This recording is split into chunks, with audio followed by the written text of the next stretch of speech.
നമ്മൾ കർത്താവിൻ്റെ ദൂതൻ പറയുന്നത്, നീ ഉഷ്ണവാനോ അല്ല, ശീതവാനോ അല്ല. ഉഷ്ണവാനോ ശീതവാനോ അല്ലാത്തതുകൊണ്ട് ഞാൻ എൻ്റെ വായിൽ നിന്ന് നിന്നെ ഉമിണ്ണ് കളയും എന്നാണ് കർത്താവ് അവിടെ പറയുന്നത്. നമ്മൾ ഉഷ്ണവാന്മാരായിരിക്കാനാണ് കർത്താവ് ആഗ്രഹിക്കുന്നത്. ശരിക്കും അല്ല, ശീതവാനാണെങ്കിൽ നിന്നെ ഉഷ്ണവാനാക്കി എടുക്കാനും എനിക്ക് കഴിയും. പക്ഷേ ഈ രണ്ട് ഗുണവും അല്ലാതെ ഇരിക്കുന്ന ഒരാളെ കർത്താവിന് മാറ്റിയെടുക്കാനായിട്ട് കഴിയുകയില്ല. അതുകൊണ്ട് നിന്നെ ഞാൻ വായിൽ നിന്ന് തുപ്പിക്കളയും, ഛർദ്ദിച്ചു കളയും. ഇത് നമ്മളെക്കുറിച്ച് പറയാനിടയാകുമോ? നമ്മൾ 10, 20, 40 വർഷമായിട്ട് രക്ഷിക്കപ്പെട്ട സഭയിലായിരിക്കുന്നു. ആ ആയിരിക്കുന്ന നമ്മൾ ഒരു ഉഷ്ണവാനും അല്ല, ശീതവാനുമല്ല എന്നുള്ള നിലയിലാണോ പോയിക്കൊണ്ടിരിക്കുന്നത്?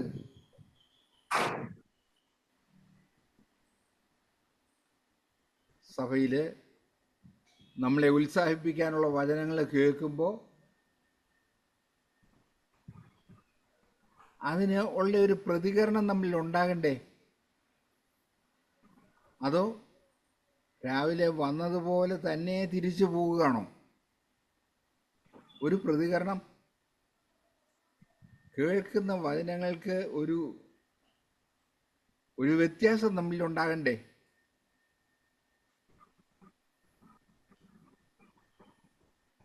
അതോ വ്യത്യാസമില്ലാത്തവനായിട്ട് വന്നതുപോലെ മടങ്ങി പോകാനാണോ നമ്മൾ ആഗ്രഹിക്കുന്നത്? നമുക്ക് നിശ്ചയമായിട്ടും വ്യത്യാസം ഉണ്ടാകണം. എന്തുവാണ് നമ്മുടെ ലക്ഷ്യം? നിങ്ങളോട് ഞാൻ ചോദിച്ചാൽ നമ്മുടെ ലക്ഷ്യം എന്താണ്? ലക്ഷ്യമില്ലാത്തവരായിട്ടാണോ നമ്മൾ ജീവിക്കുന്നത്? ലക്ഷ്യം ഉള്ളവരായിട്ടാണോ ജീവിക്കുന്നത്? ലക്ഷ്യം ഉള്ളവരായിട്ടാണ് ജീവിക്കുന്നതെന്ന് പറയുന്നെങ്കിൽ ആ ലക്ഷ്യം എന്താണ്?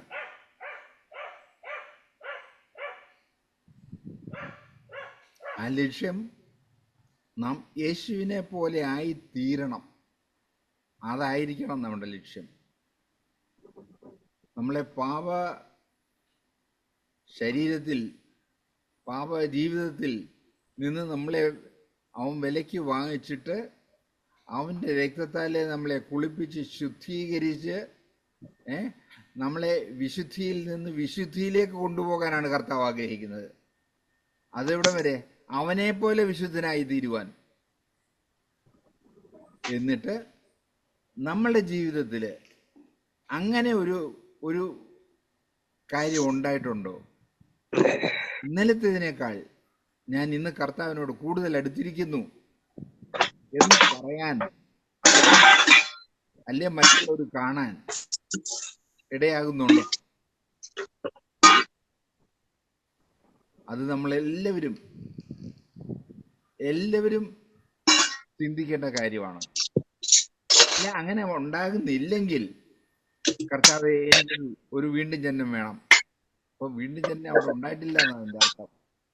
എനിക്ക് യഥാർത്ഥത്തിലൊരു വീണ്ടും ജന്മം ഉണ്ടാകണം. എനിക്ക് നിന്നെ പോലെ ആയി തീരണം.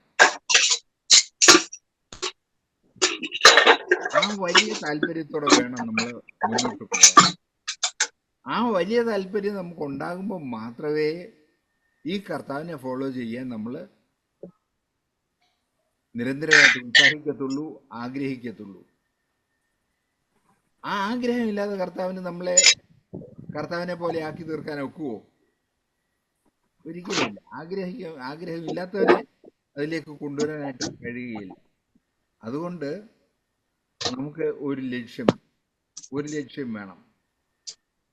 നമ്മൾ കർത്താവിൻ്റെ രക്തത്താൽ വീണ്ടെടുക്കപ്പെട്ടവരാണ്.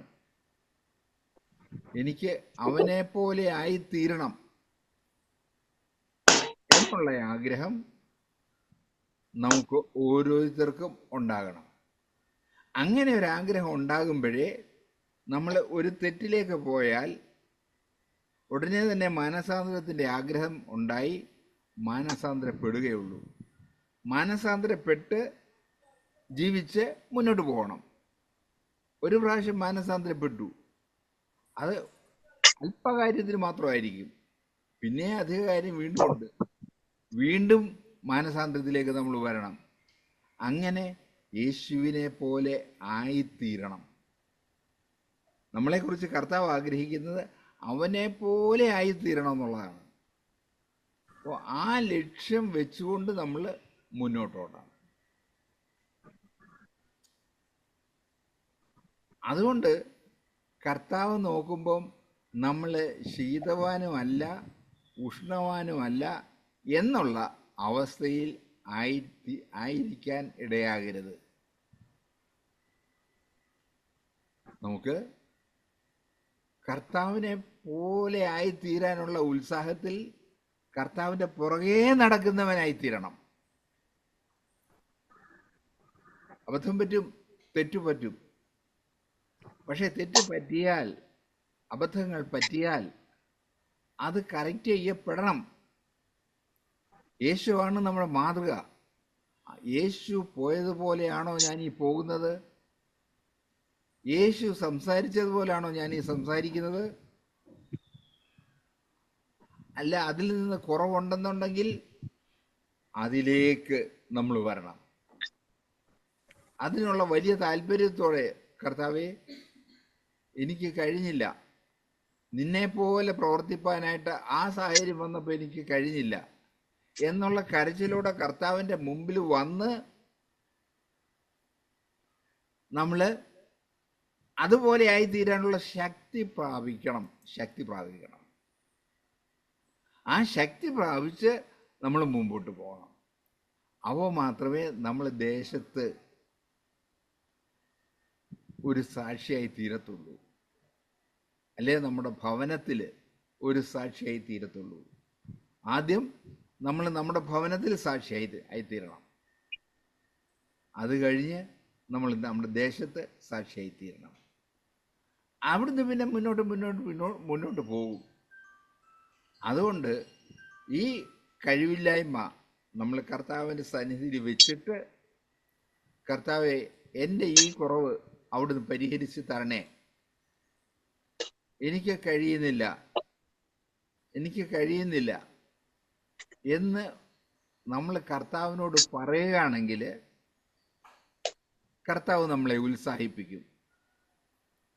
അവനെ പോലെ ആയിത്തീരാൻ ഒരു സംശയവുമില്ല.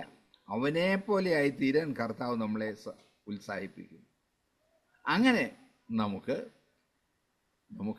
അവനെ പോലെ ഉള്ള ജീവിതത്തിൽ തുടരുവാനിടയാകണം.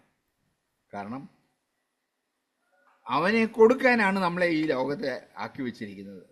ഈ ലോകത്തിൽ മറ്റുള്ളവർക്ക്, നമ്മുടെ സംസൃഷ്ടങ്ങൾക്ക് കർത്താവിനെ കൊടുക്കാനാണ് നമ്മളെ ആക്കി വെച്ചിരിക്കുന്നത്. അപ്പോൾ കർത്താവിന് ആ ആഗ്രഹത്തിലാണ് നമ്മളെ വീണ്ടെടുത്ത് നമ്മളെ വളർത്തി കൊണ്ടുവരുന്നെന്നുള്ളത് കൊണ്ട് കർത്താവ് അതിന് നമ്മളെ സഹായിക്കും. ആ സഹായം പ്രാപിച്ച്, കർത്താവിൽ നിന്ന് ആ സഹായം പ്രാപിച്ച് കർത്താവിനെ പോലെ ആയിത്തീരാൻ നമുക്ക് ഓരോരുത്തർക്കും ഉത്സാഹിക്കാം. കുറവുകൾ നമ്മൾ കാണുന്നില്ലേ? കർത്താവിൻ്റെ സ്വഭാവത്തിൽ നിന്ന് കുറവുകൾ നമ്മൾ കാണുന്നുണ്ടെങ്കിൽ ഇല്ല, കർത്താവെ, നിന്നെ പോലെ ആയിത്തീരാൻ ഞാൻ എന്നെ തരുന്നു. എന്നില് അധികം കുറവുകളുണ്ട്.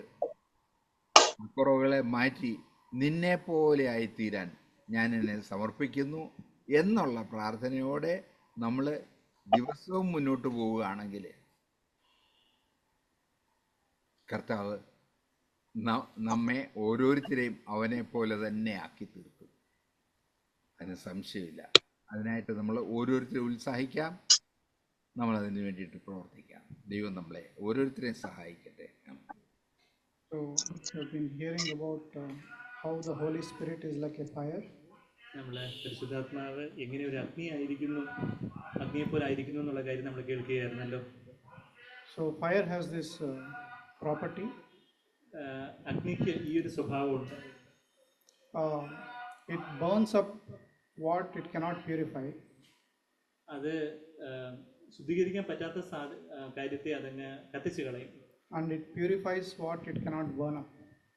അതിന് കത്തിച്ചു കളയാൻ സാധിക്കാത്ത കാര്യത്തെ ശുദ്ധീകരിക്കും. For example, if you put hay in the fire, ഉദാഹരണത്തിന് നമ്മൾ വൈക്കോല് അത് തീയിലിടുവാണെങ്കിൽ it won't purify hay, it will burn it up. അത് വൈക്കോലിനെ ശുദ്ധീകരിക്കുമല്ല, വൈക്കോലിനെ എങ്ങനെ കത്തിച്ചു കളയും.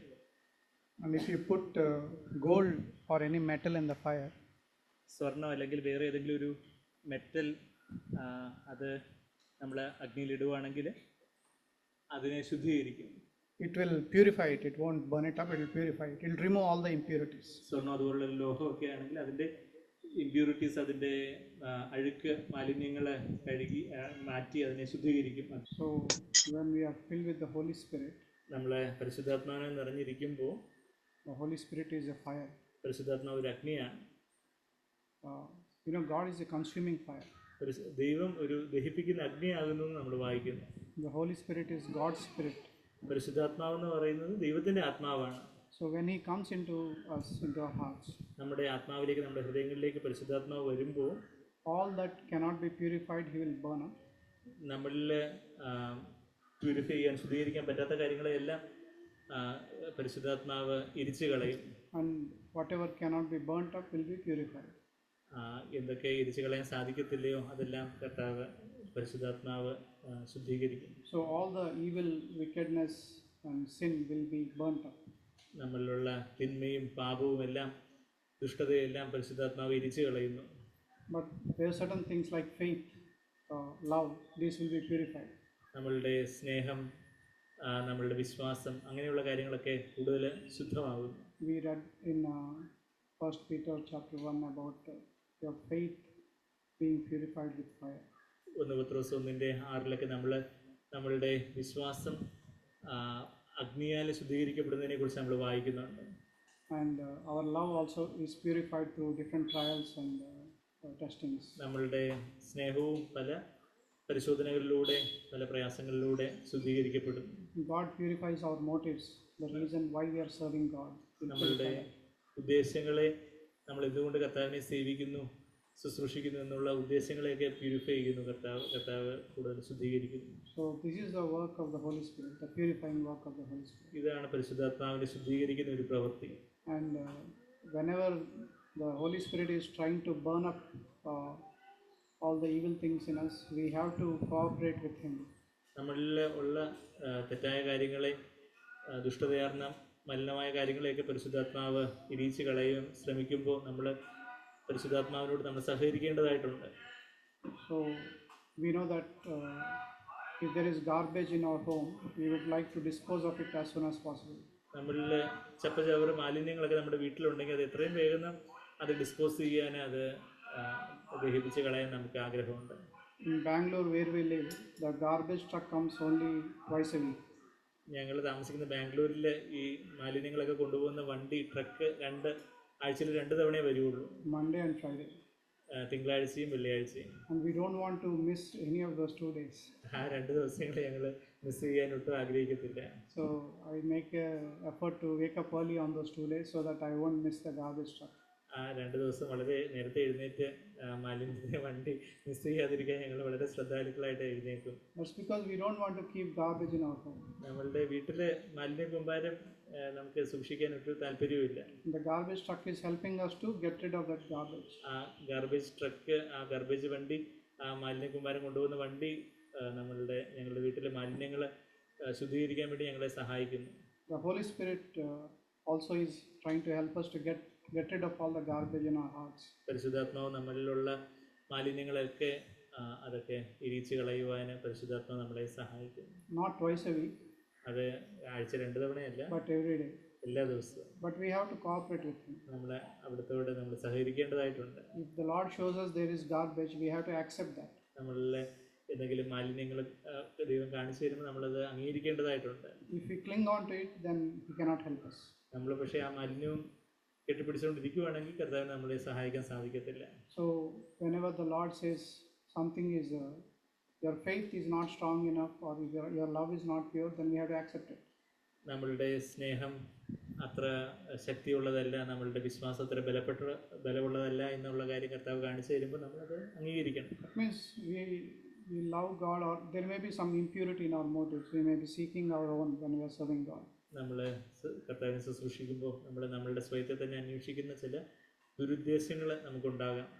And the Lord shows us your motives are not pure, then we should accept it so that He can help us to purify our motives. നമ്മളുടെ ഉദ്ദേശങ്ങൾ ശുദ്ധിയുള്ളതല്ല എന്നുള്ളൊരു കാര്യം കർത്താവ് കാണിച്ചു തരുമ്പോൾ നമ്മളത് അംഗീകരിക്കുമ്പോൾ കർത്താവിന് നമ്മളെ അധികമായിട്ട് ശുദ്ധീകരിക്കാൻ സാധിക്കും. So when we do that, then every day, day by day, we can become more and more like Jesus. അങ്ങനെ നമ്മൾ ചെയ്യുമ്പോൾ ഓരോ ദിവസവും കൂടുതലായിട്ട് അധികമായിട്ട് നമുക്ക് കർത്താവിനെ പോലെ ആയിത്തീരാൻ സാധിക്കും. See, in Jesus' life, the fire was always burning. കർത്താവിൻ്റെ ജീവിതത്തിൽ എപ്പോഴും ആ അഗ്നി കത്തിക്കൊണ്ടിരുന്നു. There was never a day that He was cold or lukewarm. കർത്താവ് ഒരു നിമിഷം പോലും ശീതോഷ്ണവാനോ ആയിരുന്നില്ല. So, and we have to follow Him in that matter. നമ്മൾ ആ കാര്യത്തിൽ കർത്താവിനെ പിന്തുടരണം. So for that, we have to deny ourselves every day. അതിനായിട്ട് നാം നമ്മെ തന്നെ ദിനവും നമ്മൾ നിഷേധിക്കേണ്ടതായിട്ടുണ്ട്. And then the Holy Spirit will be able to work in us. അപ്പോൾ പരിശുദ്ധാത്മാവിന് നമ്മളിൽ പ്രവർത്തിക്കാനായിട്ട് സാധിക്കും. So the law in Leviticus 6:13 is the fire should never go out. ലേവ്യർ 6:13 നമ്മൾ വായിച്ചതുപോലെ ആ അഗ്നി ഒരിക്കലും കെട്ടുപോകരുത്. So even though in the Old Testament they did not have this understanding of God, അപ്പോൾ ദൈവത്തെക്കുറിച്ചുള്ള ഈ ഒരു പരിജ്ഞാനം, അവർക്ക് ഈ ഒരു അറിവ് അന്ന് പഴയ നിയമത്തിൽ ഇല്ലായിരുന്നെങ്കിൽ പോലും so God was telling them in a symbolic way that this is how I expect it to be. പ്രതീകാത്മകമായ രീതിയിൽ ദൈവം ഇതാണ് താൻ ആഗ്രഹിക്കുന്നത്, പ്രതീക്ഷിക്കുന്നത് എന്നുള്ളൊരു കാര്യം അവരോട് വിനിമയം ചെയ്യുകയായിരുന്നു. And the priest has to monitor all the time whether the fire is burning or not. പുരോഹിതന്മാർ എപ്പോഴും അത് നോക്കിക്കൊണ്ടേയിരിക്കണം, എപ്പോഴും അഗ്നി കത്തിക്കൊണ്ടിരിക്കുന്നുണ്ടോ ഇല്ലയോ എന്നുള്ളൊരു കാര്യം. So there is this verse in Psalms സങ്കീർത്തനം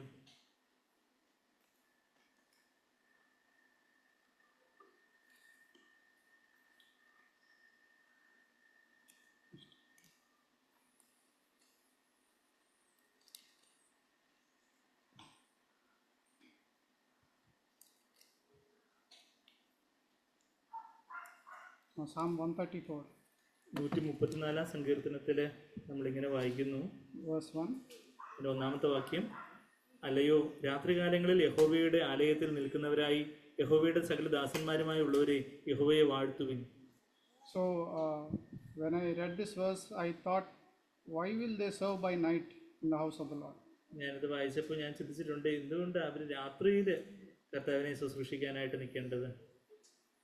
So now we know why they serve by night, because they have to continuously monitor the fire to see whether it's burning or not.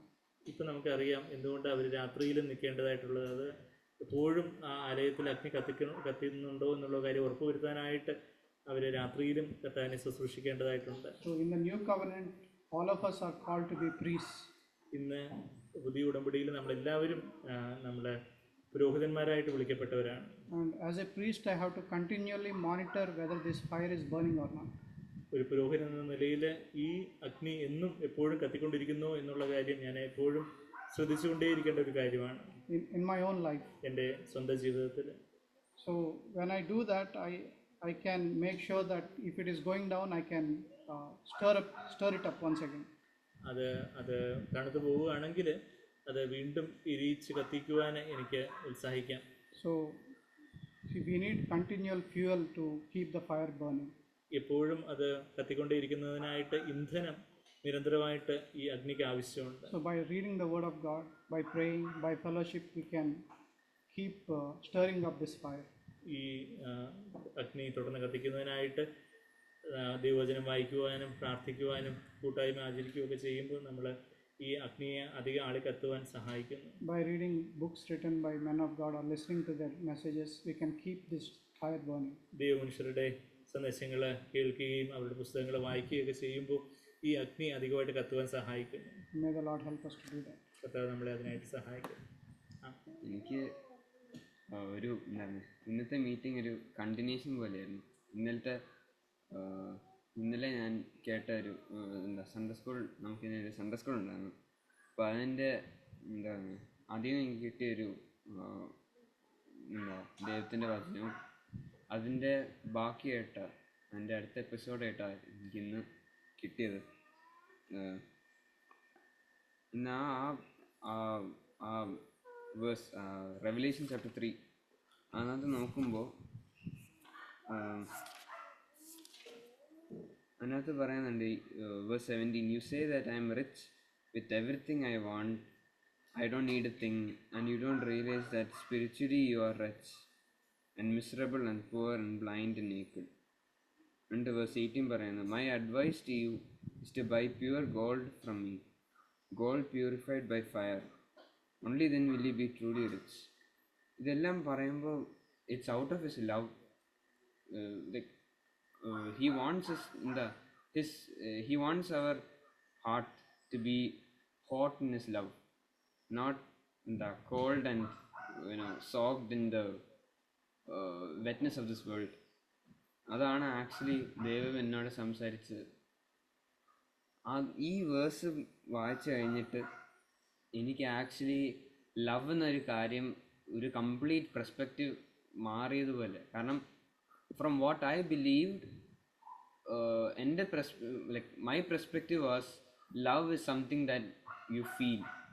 It's something you always have to feel in your heart. So I would usually pray, "Oh God, please, I want to feel your love, I want to feel your love."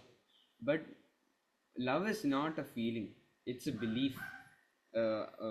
ഇന്ന് ഞാൻ പറഞ്ഞ ആ വേഴ്സും ഞാൻ പറഞ്ഞ 2 Corinthians chapter 3 verse 17, അത് ശരിക്കും എനിക്ക് ഒന്നും കൂടെ മൊത്തത്തോടെ ഒന്ന് വായിക്കണം.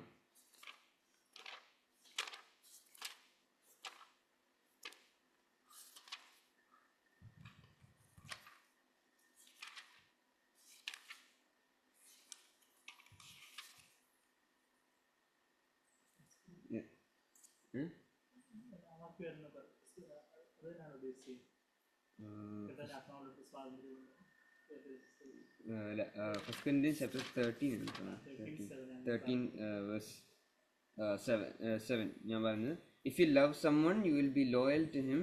No matter what you cost, you will always believe in him." അപ്പം if I love Jesus, if I say that I love Jesus, it shows that I love him.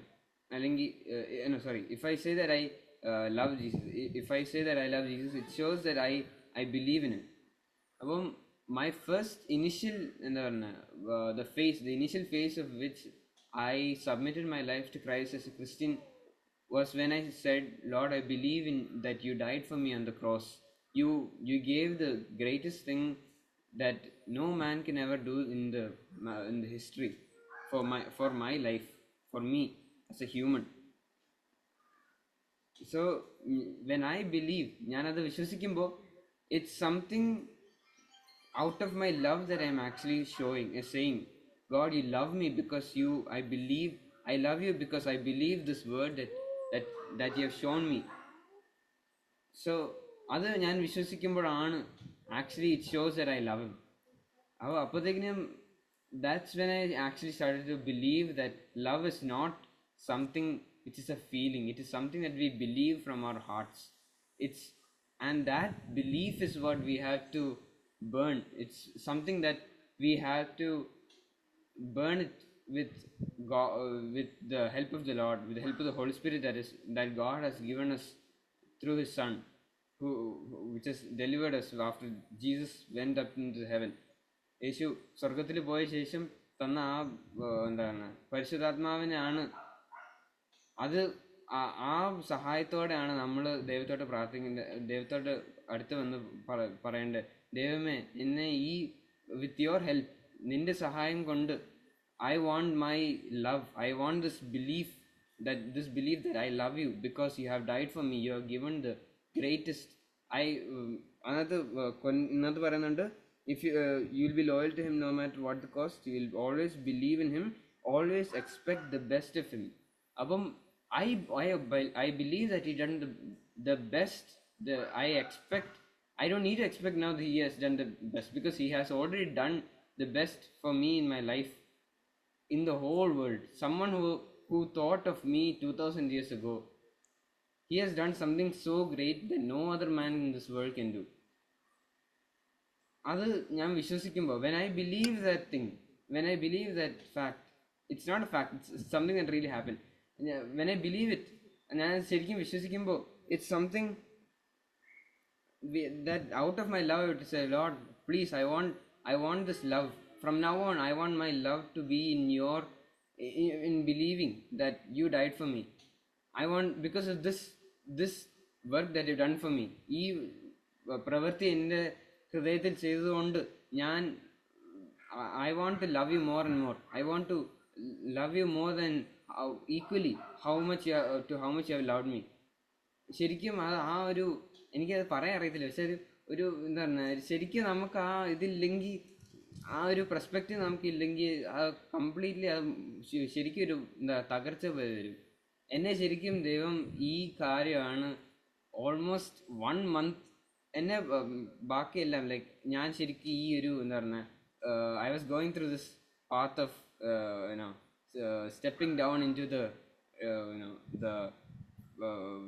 this flood of God's wisdom, not God's wisdom, God's knowing God. അപ്പം through my life ഞാൻ ആദ്യം വായിച്ചതെല്ലാം the main thing that I read towards through my Christian life was in Proverbs. It's given to know the fear of God, you have to know him. The fear of God, ഞാൻ ഒന്ന് നോക്കി വെച്ച് ഞാൻ പറയാം. Proverbs chapter 1 ആണെന്ന് തോന്നുന്നു.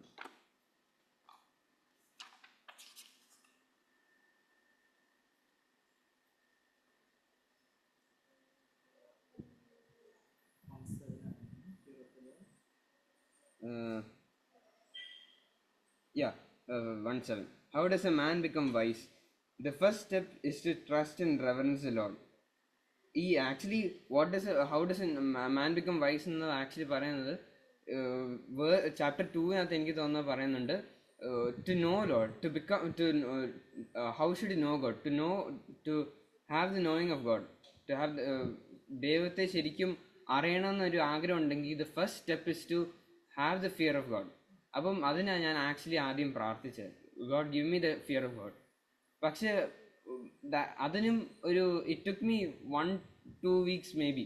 പക്ഷെ the time that he gave me for understanding that each topic, ആദ്യം എന്നെ fear of God പഠിപ്പിച്ചു, അത് കഴിഞ്ഞിട്ട് to obey him, അത് കഴിഞ്ഞിട്ട് എന്നെ trust him പഠിപ്പിച്ചു, and now he showed me how to love him. അപ്പോൾ ഇതെല്ലാം ഓരോ step, it's wonderful that he showed this. It's very unimaginable of how he presents to each one of us the same topic that each human needs. It's different for me and to it's ശരിക്കും ദൈവം നമ്മളുടെ ലൈഫിൽ കാണിക്കുന്നത് it's different for each person. Same കാര്യമായിരിക്കും, it's the same thing he wants to tell each one of us. പക്ഷെ നമ്മളുടെ ഹാർട്ടിൽ പറയുന്ന നമ്മളുടെ the thing that he wants to tell to us is it's personal, yet it's just the same thing he wants to tell to every one of us, each one of us. That's the wonder of Christ. That's the proof, that's a pure proof of what God loves us for. That's why he has some pure need of us. And ഞാൻ ശരിക്കും പ്രാർത്ഥിക്കുന്നു that God will surely show his love 100%, like the pure love, the love that we cannot measure on human dimensions or human made dimensions or whatever dimensions that even God made. That I wish that God, that is my aim, to love. It's written കൊരിന്ത്യൻസിനകത്ത് ബാക്കി അല്ല, Corinthians അല്ല, അതിനകത്ത് ബാക്കി Paul തന്നെ എഴുതുന്നുണ്ട്, let love be your aim, to know his love be your aim. അങ്ങനെ ഒരു verse ഉണ്ട്. ആ ഒരു ഡിസയർ, അതാണ് എൻ്റെ ഡിസയർ. പണ്ട് എൻ്റെ മൈ ഡിസയർ വാസ്, അല്ലെങ്കിൽ ഇതിനു മുമ്പ്, to knowing this, even before knowing this, എൻ്റെ desire, how did Jesus feel happy in God's presence, how did Jesus feel happy, അതായിരുന്നു എൻ്റെ desire. But now I realize it's different. It's to love God. How can I love God? അതാണ് എൻ്റെ desire ഇനി ആവേണ്ട. How can I love God? How can I understand His word? How can I love Him more through His word? How can I be more closer to Him? How can I cling to Him more? How can I be more dependable upon Him? How can I trust Him? അതിലേക്ക് എന്നെ ദൈവം പഠിപ്പിക്കണമെന്ന് ഞാൻ പ്രാർത്ഥിക്കുന്നു. ആമീൻ. Thank you. ദൈവം വിളിപ്പിച്ച വാങ്ങിച്ചാൽ നന്ദി പറയുന്നു. ഇന്ന് കേട്ടത് വെളിപാട് 3:15. ഞാൻ നിന്റെ പ്രവൃത്തി അറിയുന്നു, നീ ഉഷ്ണമാനമല്ല ശീതവാനമല്ല. ശീതവാനം ഉഷ്ണമാനമായിരുന്നെങ്കിൽ കൊള്ളാമായിരുന്നു. അതിനകത്ത് ആയെന്ന് പറയാൻ നമ്മുടെ ഓരോ പ്രവൃത്തിയും ദൈവം അറിയുന്നുണ്ട്. എനിക്ക് മനസ്സിലായി, ഞാൻ ആഗ്രഹിക്കുന്നത് നമ്മുടെ ലോകത്തിരിക്കും നമ്മൾ ഒരു എരിയുന്ന തീയായിട്ട് ഞാൻ ദൈവത്തിൻ്റെ സന്നിധിയിൽ ഇരിക്കുക. ബാക്കിയുള്ളവർ എങ്ങനെ കാണുമ്പോൾ നമ്മളൊരു വ്യത്യസ്ത സ്വഭാവം ആവാൻ സഹായിക്കണം. ആമേൻ.